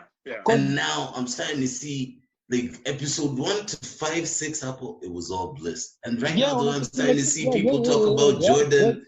Yeah, at least. And then unaanza kumcheki like, whoa, this guy was crazy. Bruh, you haven't started seeing some memes and some jokes anymore. Please flying up people themselves. The memes are saved on my phone. Don't worry. Those are there. Man, so I didn't even answer kutensa. I'm like, so y'all are gonna paint Jordan bad? No, but he said it. He said it. He said it even before the doc dropped. He said, y'all might look at me different after you watch this entire series. Yeah. This guy was crazy in the head. I don't know if that's what made him like so far ahead. I think that's what made him. But let me ask you guys a question, right? Yeah. Who's really achieved a lot in this world that is normal, from Einstein to True. That's all these niggas to play. That's a good question. Jordan to push to be the best player. That's why Pippen doesn't have a documentary. Pippen was nice. Pippen doesn't have a documentary. You had to be fucking Jordan. Yeah, Pippen was his number 2. And a lot of people who even love basketball right now I'm not big on basketball, but like, does LeBron have something like that in a hand? No, he might. In the future, he might. No, LeBron is a close second. LeBron is up next. Yeah, he's gonna be up next. He's gonna be up next. Yeah, good thing about LeBron is he's present in this cancel culture. So too. Yo, I can't just fuck chicks hivi too. He must like yo. No, LeBron is a family because he has a wife and kids. But you see, but his dog is also gonna come. It's gonna come. But people aren't incriminating Jordan because he fucked anyone's wife. They're incriminating because of his no nonsense, go get it attitude in Nigeria. So you never know what we don't know about Jordan that's gonna make us feel like, come on, LeBron. LeBron. Yeah. No. Yeah. So I'm starting to wonder, like, even when these people, it's a combination of things. It's mind control. Even with Kobe, a lot of people consider him like the God. But there's still that rape thing. I had to block a friend I went to high school with because after when Kobe passed, like just the day after. That one I had to mute and block accounts. The guy was like, but this guy was a rapist. I was like, what the fuck? Me, I was canceling people with immediate effect. See, I think you got not discuss or anything. And I'm not even big on basketball, but whoever was talking shit about Kobe, I was just like, no way, fuck. So, especially since he came out innocent, like the whole story is there. He came out innocent. Stop nitpicking. I'm sorry to the sisters again, but I'm tired of these shorties that's always just ready to pick up some shit like that and run with it with no info. Oh my God, he's a rapist. Shut the fuck up, first of all, and do your research, find out. And a rapist, because it's not a joke to also put an innocent man in jail. I mean, Kobe. Good thing Tupac died when social media equal. Because now imagine Tupac Amededi and then someone and I bring up the allegations. Like you might imagine. It's not cool to kick people that when they're the low. I mean, if the man is guilty, by all means. not at their low point. The thing is, dead men tell no tales. Yeah. Plus, like this one came out. It's no mystery. Yeah. The chick came. Exactly. Kobe came out. The lawyers came out. Yeah. And if they hit each other in the back, that's unfortunate. But we don't know that anymore. What we know is Kobe's a clean man. The shorty came out. There's no case on him, and ever since then, he has had no repeat case. Yeah. So R.I.P. to Kobe, man. That was a really sad moment. Yeah. Rest in peace to Kobe, man. Kobe's passing moment was sadder than COVID scenario, man. Unfortunately, it's actually giving me mad flashbacks. Just talk about it now. Yeah, but this cancel culture is also weird too, and it's just like Bill Cosby, all his work trashed, R. Kelly trashed. I think one of the biggest problem I'd say with this cancel culture, and one thing I think went wrong, our generation became too soft, and not that everyone doesn't deserve to have a voice, but you see, the thing is, for example, Dave, if I let you slap me in front of Harry, Harry's gonna wonder why he can't slap me either. Yeah. So you let one thing slide, you're gonna have to let it all slide. So once everyone started having a feeling and being like, but I, it became a conundrum, and now everything deserves a pass. Everyone wants their emotion considered, and it's now like, and you see this shit is gonna have a ripple effect, in my opinion. It's gonna start with this identify. And we saw it. Some pedophiles were trying to create a group like, but we're people as well, and we deserve our position. So everyone got so, bruh, you don't know the kind of things people are trying to pass out here in the form of petitions. That's never going to fly. With whose kids? Maybe your own kids, motherfucker. That's what I'm telling you, bruh. Everyone believes whatever they want to do. Yeah. Do you know? Those guys are tripping. What? bruh, you let one thing pass. If I let you slap me, I'm gonna have to let Dave slap me. Mm-hmm. That's what I'm saying. You let one thing pass, it's all gonna have to pass. Cause what's the criteria anymore? Yeah. So niggas became too soft, man. Everyone's feeling gets hurt over something. You can't tell niggas like, hey, bro, they think you're so need to improve. No. And then, yeah, even just think about like not just the misogyny, the homophobia that has been in rap over the years. Mm-hmm. Think about someone who made a career out of it, kama hizo, like an Eminem. What does a corporate Eminem gig look like now, ukienda? Because you're not going to get 70% of the lyrics ziko commercial magazine. If Eminem was involved in a beat battle, best believe he is not playing anything from the Slim Shady LP. Yeah, He's and not. if he plays it, it has to be censored because it's all they're acting like faggots. But let me ask you, and I don't mean to be insensitive to any of our LGBTQ community that may or may not be listening. Yeah. Okay. As far as I'm concerned, yes, I know there's extreme cases in everything. I'm not gonna act like they didn't have the period of oppression and shit like that. Yeah. But for the most part, man, like calling people certain names was all really just out of fun. We never really beat up any gay people. Yeah, and context was everything. It was really all it was just funny to be, because we don't understand it. You know what I mean?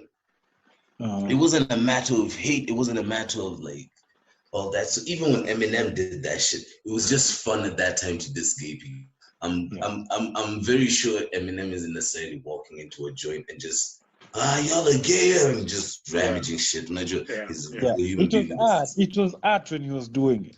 Yeah, it was like, but you see now, it's like even fat people. We didn't diss them because we hated them. Of course, there's a few bad seeds that I'm allergic to fat people. Okay, we're sorry for people like those. On their behalf, we'll say we're sorry. Yeah. But for the most part, that's not what it's about. Like just because you mentioned the fat thing, I was shocked, Nikki find out when Adele lost the weight. Mm-hmm. There was some big plus size women who were critical of Adele's move. Like, imagine they were shaming her for that. I never caught that. Yeah, as in Adele had there's a recent picture you can go check of her. Like I know about her losing the weight. Yeah, now I didn't know like those big people that were kind of mad. They were like Adele used to be one of us, how come she's done this? Damn. Yeah, believe this or not, sure. Kuna plus size models. Yeah, they are. No, those exist. Those exist, bro. They actually felt like they look up to these like big personalities like the Adeles and whoever is like maybe I don't know, Oprah, like just big women who are doing good. Yeah. It's kind of like they're icons. And then when Adele did this huge transformation, one of them attack like, yo, why do you have to feed into the people like blah blah blah? It's like, yo, maybe early feel too. She could do it. Yeah. Like that's one of the worst things about getting into the public eye. Everyone almost assumes everything you're doing is for them. Adele lost weight for her. Maybe she just looked in the mirror. She was like, man, I feel like I want to hit the gym. Yeah, Atakama is just not for her. Maybe Atakama may fall in love with a new guy who's like, babe, you are amazing. Hey, but Dave, Harry, watatukujia. You think we're doing it for you? But no, I don't know. To do it for a man. All right, guys. let's not go over that cliff. I mean, I'm not saying it in a bad way. I'm just saying that's what the sisters will tell you. It's not for a nigga, basically. It's not for a nigga. It was for her personal reason. Yeah.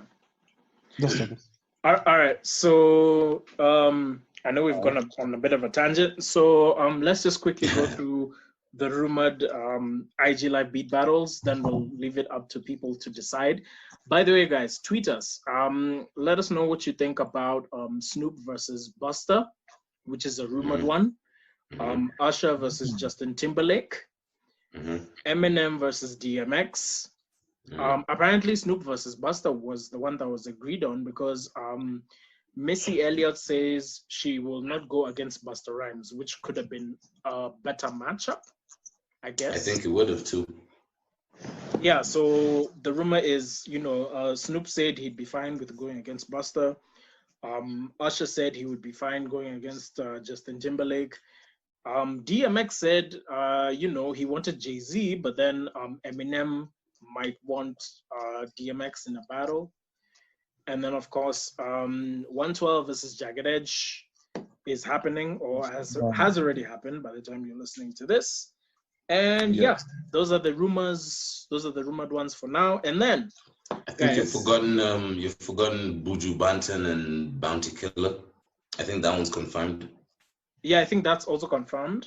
Although I didn't see that, but thank you for reminding me. So, guys, a special shout out to the Kenyans on Twitter who remind Babu Owino of shooting DJ Evolve every time he posts on Twitter.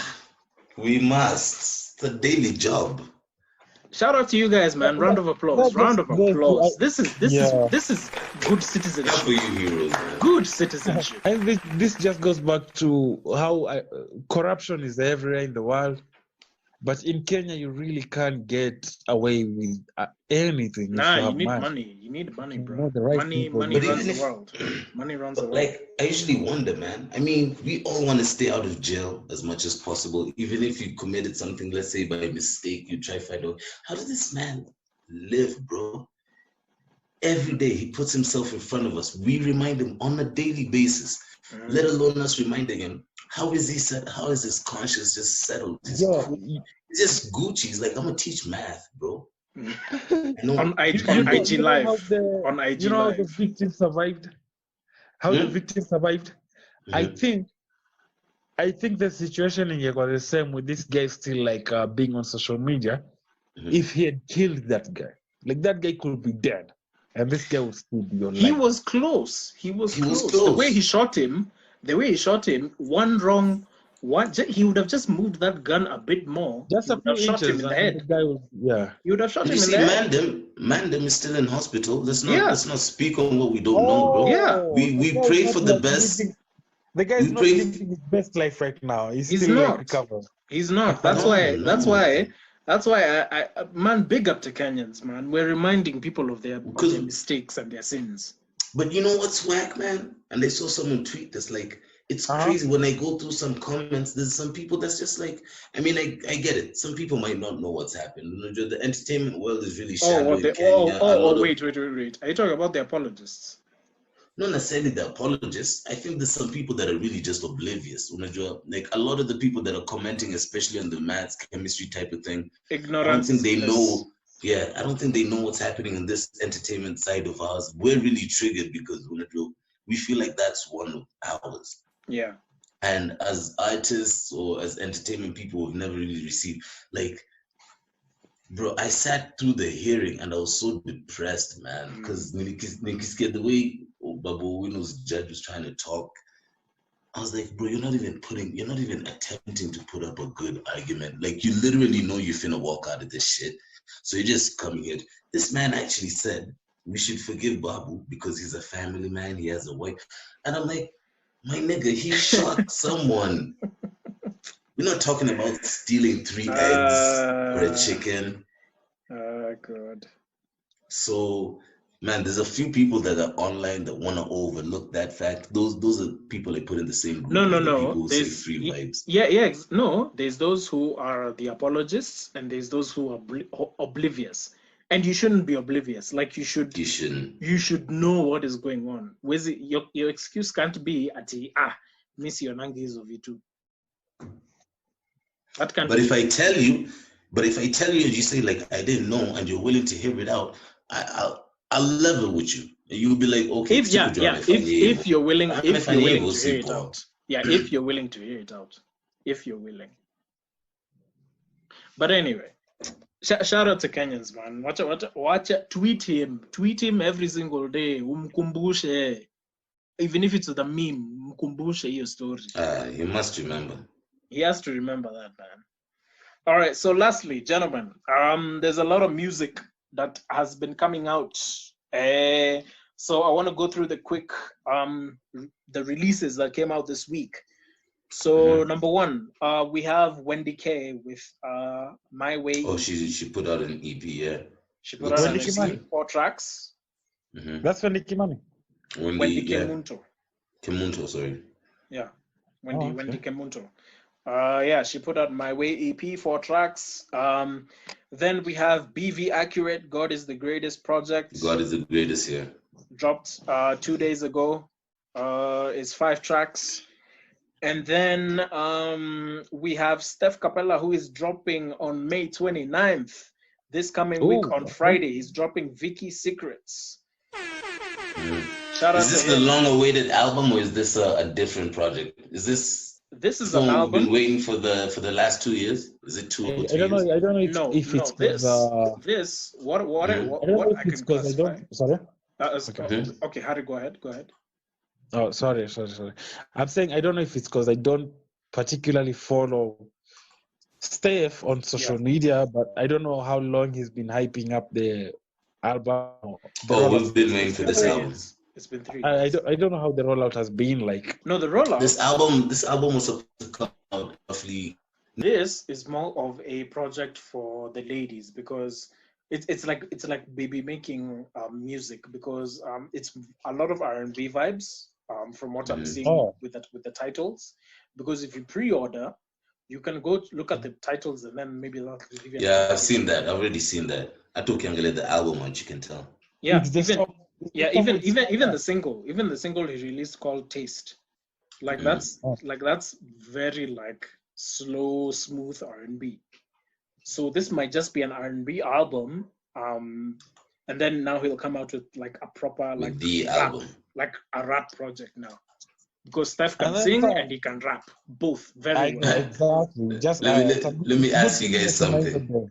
Let me ask you guys something. Do you think other genres of music are usually entitled like us rappers? And then he will give us a rap album. Like I think rappers we expect guys who we know can rap. We expect them to come out with like rap projects. And when they don't, we're just like, bruh, we're waiting for another one. Like we'll support this one, but we're waiting for the other one. I usually see us react as though we own the artist. You know what I'm saying? Yeah. Like, and that's why Joe Biden will forever be like one of the greatest rappers I've ever listened to. Because he has a line where he's saying, you bought the music, not the person who made it. Yeah, true that. I remember that line. Yeah. Oh, that was a gem right there, man. Yeah, and that was a good question because now my question was this. Regarding Steph Capella, because apart from keep it real, it's not like we're just we're just keeping it real and honest and how, because it's about making each other better as artists, as content creators and whatever. Yeah. So is the song with Scar on this album as per the track list? No. That was also a single. Okay, so as when you meskiza Steph all the years, as long as you've known him, what are you expecting from this album? What's your narrative? In R&B. This is Steph. This is Steph in R&B mode. Mellow vibes. Ataka kutokwa na two raps pale. It's like not heavy raps. It won't be heavy raps. It'll be mostly singing. Just to play devil's advocate, do you feel like that's the direction? Is that how you guys now Liza show? Of course, Dave separately. Do you want to see this guy competing with the rappers, with the Kalis and like your hip hop tag? Do you want to see him wear that jacket? Or do you want this guy to just rap? Or do you want to see him just mix it all up and like maybe? I want to see guy is strong at this. I just focus on this. Like, how do you guys feel? we all know Steph can both rap very well and Steph can Yeah. sing very well. And that's why I asked that question, like, why do we as rappers end up feeling like we own the artist Mpaka? Because if this is the debut album, he doesn't have to release an R&B and then release a rap one for us. Because we can still go to that. I mean, just because it's an R&B album from a nigga doesn't mean there's not gonna be at least a few nigga songs. But so to answer your question, in my opinion, if we're speaking about him personally, I'd say I just want more music because you can fuse it both. Drake does it perfectly. Exactly. I might not be a fan of, and I'm not trying to pit them. I'm not trying to say Steph is trying to be a Drake. The listeners don't get it confused. We like making that mistake out here. I'm not saying he's being a Drake. We're both sing and rap, so I think you both sing rap, because I mean, what else are you gonna do with your mouth? You can't. You only have rap, sing, beatbox. That's pretty much it. Country is singing, can get on his rapping, so it doesn't matter. Personally, so I just want to see more music from him. I usually like his content. Some might be for the ladies. I'm gonna be like, that's a cool song. It might not be a song for me, but either way, what I've always wished to see more from Steph is just more content, pretty much. Because he has the people. If you are like in a room and Steph asked you, sure, wewe unafeel nafaa nifanye lean on which side?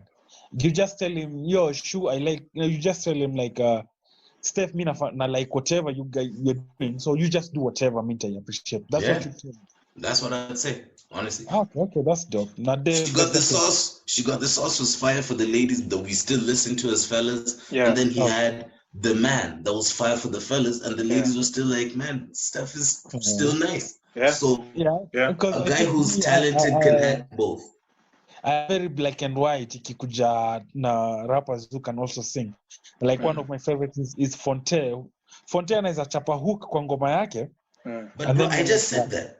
And then about Nelly, I said Fonte because I was like, so Fonte's before Nelly. Because Fonte anaweza jipigia hook where he's singing on the hook, and you're like, hey, Fonte, the person mwenye alificha kwa hiyo, he credits it was Fonte just Fonte.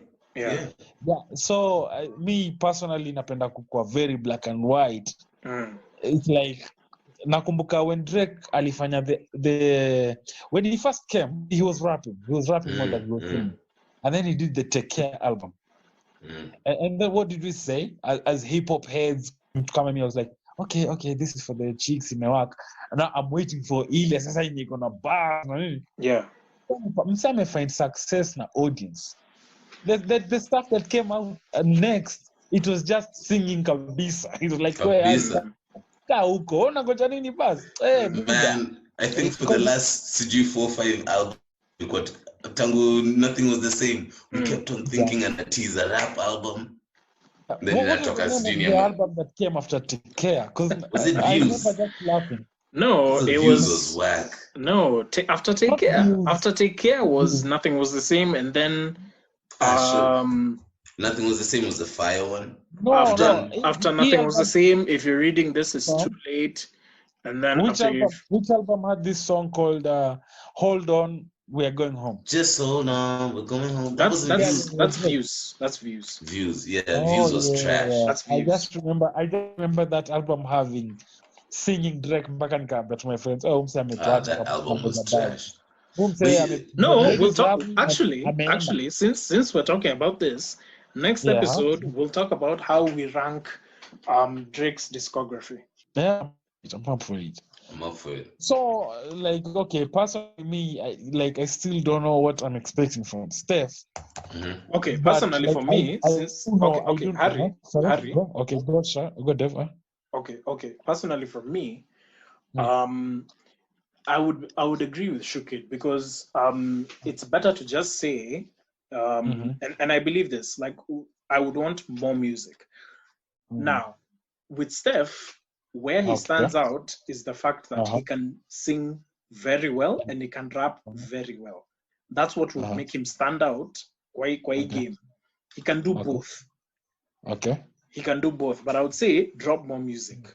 Like usituweke to like 1 or 2, 3 singles, and then stay quiet and then drop a project. I would say drop singles. Like keep people, you know, on you. Like even after he's dropped this project, ikitoka Friday next week, I would say maybe give it like a month for people to like soak it in and take it in, and then after that, if you have more music, and then it could drop. Like this thing of artists not dropping more than one project a year.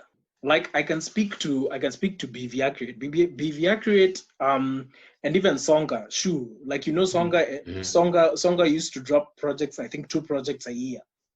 I remember 2-3 projects a year. Same with BV. BV would drop like 2-3 projects a year. Like it happens, and I would like that to be normalized. Like even me, like before when I was doing it like on a regular, I dropped 2 projects in a year. So I would want people to like have that notion of I can drop 2 projects in a year. I don't have to stay quiet. At sina singles, like you can always, hata kama it's old music, you just release it.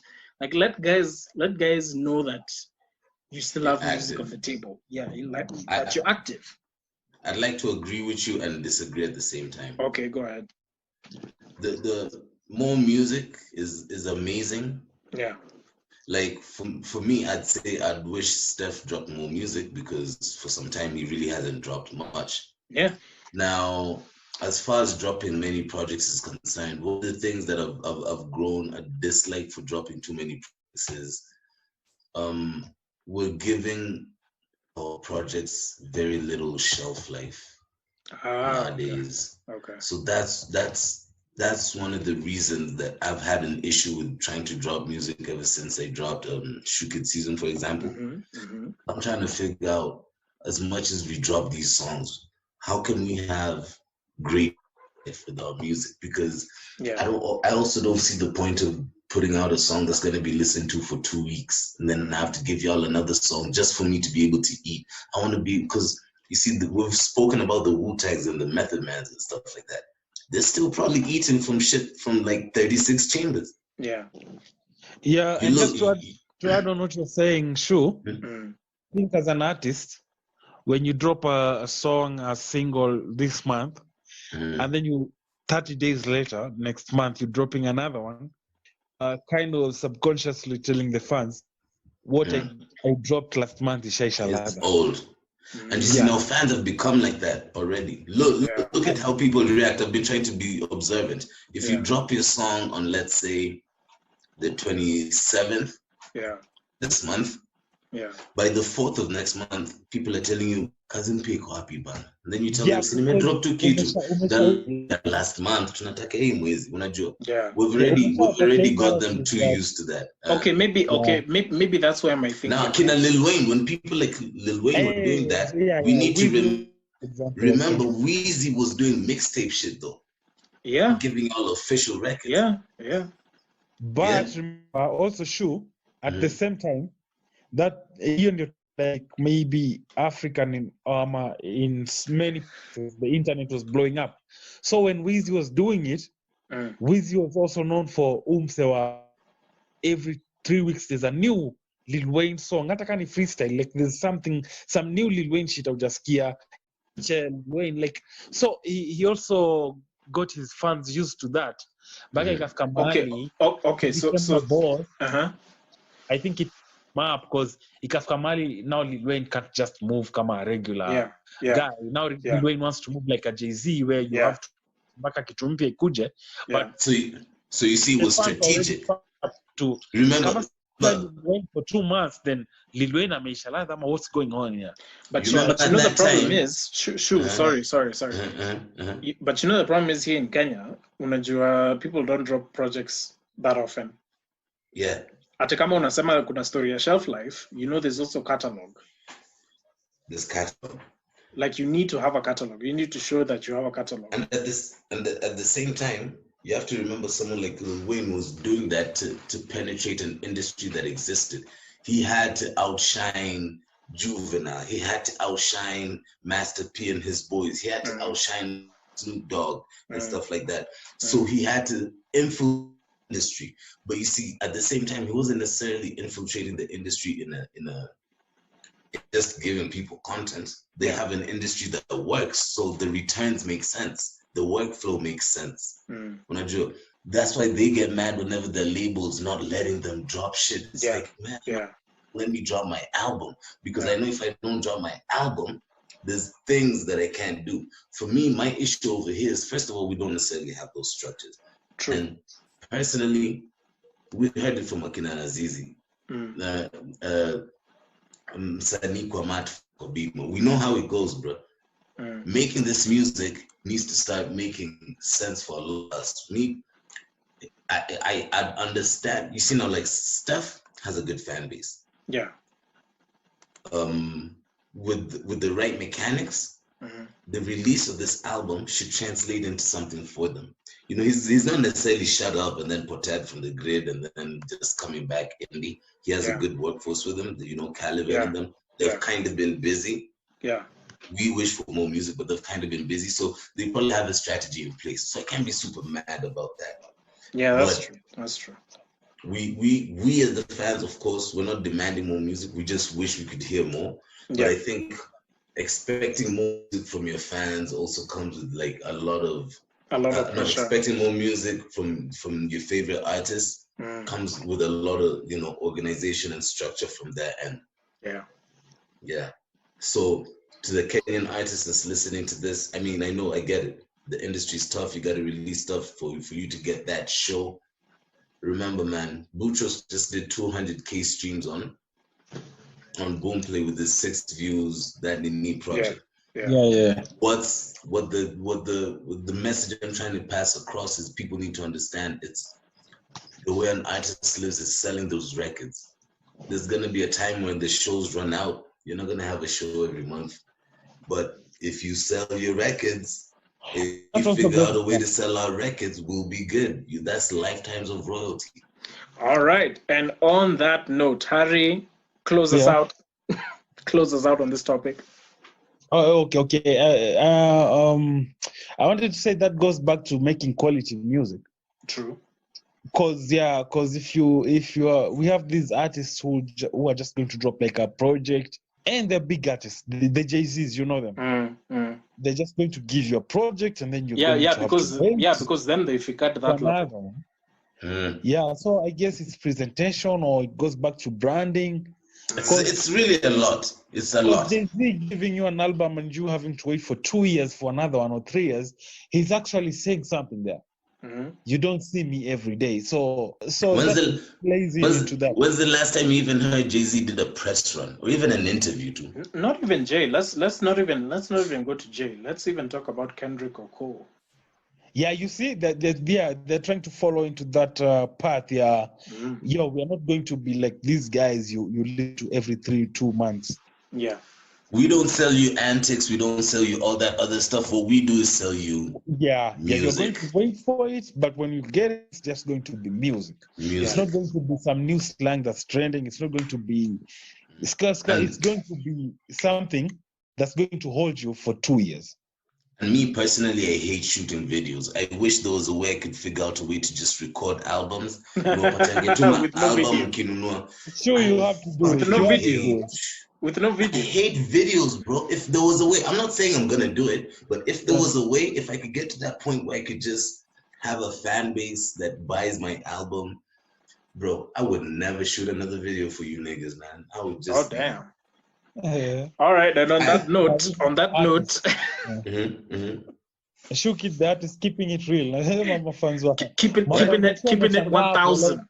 Keeping it 1,000. Dude, I like seeing you. Unabongaje, you don't want to give us some videos, jamaa amesema nimechoka na nyinyi. Hivi ndo amesema.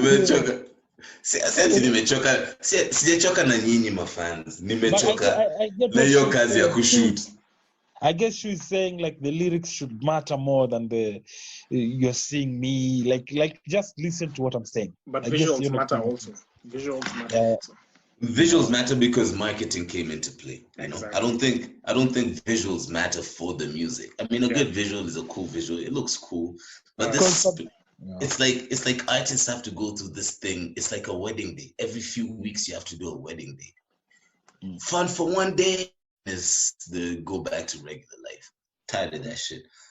Video shoots are tiring. I don't even fucking write videos. I write music. So. Hey, all right. And on that note, ladies and gentlemen. All right. So we've done. This is actually the longest episode we've done. We've done 2 hours.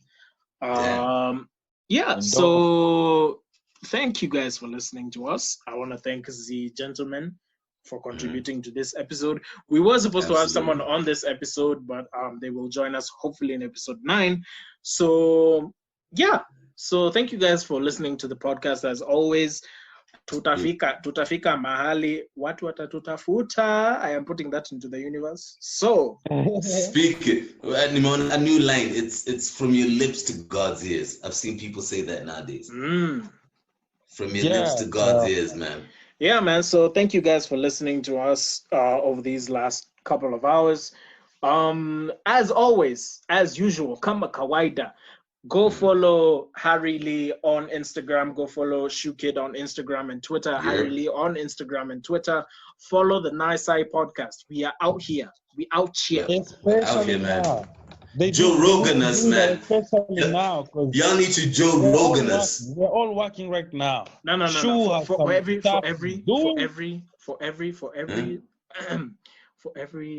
potential sponsor out there, you've seen Joe Rogan's bag, so you might